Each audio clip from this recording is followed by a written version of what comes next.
দেশের রাজনৈতিক অস্থিরতার মতো বিদেশের বাতাস বলছে খেলা শুরু হয়ে গেছে।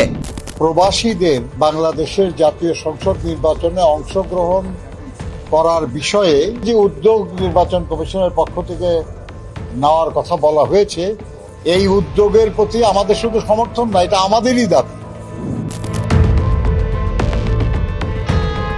ত্রয়োদশ জাতীয় সংসদ নির্বাচনকে কেন্দ্র করে হঠাৎ করেই উত্তপ্ত হয়ে উঠেছে দেশের বাইরে ছড়িয়ে থাকা 1,30,00,000-এর বেশি প্রবাসী বাংলাদেশিকে ঘিরে রাজনৈতিক হিসাব নিকাশ।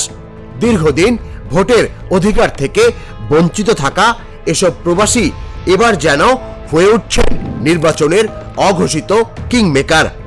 আর ঠিক এই মোক্ষম মুহূর্তে নীরব কিন্তু অত্যন্ত সচেতন এক কৌশলগত অভিযানে নেমেছে বাংলাদেশ জাতীয়তাবাদী দল বিএনপি।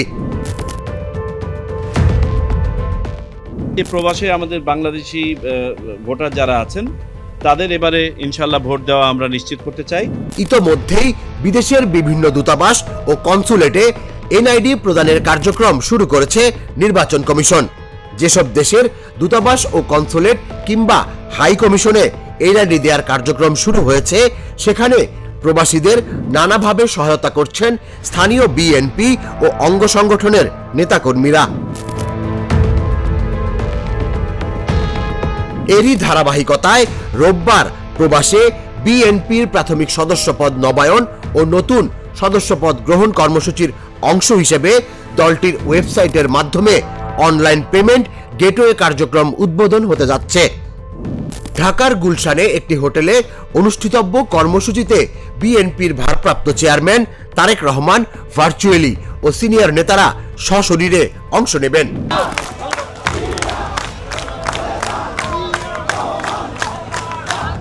দলটির হিসাব একদম পরিষ্কার, বিদেশে কমপক্ষে 1,30,00,000 বাংলাদেশি। ইসির মতে 70% এনআইডি রয়েছে, আর ভোটার হিসেবে সাড়া পাওয়া গেলে অন্তত 50 লাখ ভোট সরাসরি প্রভাব ফেলতে পারে আসন্ন নির্বাচনে। ইসির পক্ষ থেকেও এসেছে ব্যতিক্রমী ঘোষণা। ডিজিটাল প্ল্যাটফর্ম, মুখের ছবি যাচাই, কিউআর কোড, ওটিপি সব মিলিয়ে তৈরি হচ্ছে এক উচ্চ নিরাপত্তার ভোট গ্রহণ পদ্ধতি। ডাকযোগে পাঠানো ব্যালট আবার ফেরত আসবে ঢাকায়, গভীর ছায়ায় অপেক্ষা করবে গণনার জন্য। রাজনৈতিক বিশ্লেষকরা বলছেন, এত পরিমাণ ভোট ছড়িয়ে আছে অন্তত 40টি দেশে। সবচেয়ে বেশি ভোট রয়েছে সৌদি আরবে আর সবচেয়ে কম নিউজিল্যান্ডে। কিন্তু সব ভোটই এখন সমানভাবে গুরুত্বপূর্ণ। নির্বাচনের আগে বিএনপির এই অদেখা দৌড় কাগজে কলমে নীরব মনে হলেও রাজনৈতিকভাবে এটি এক সাড়া জাগানো সিদ্ধান্ত।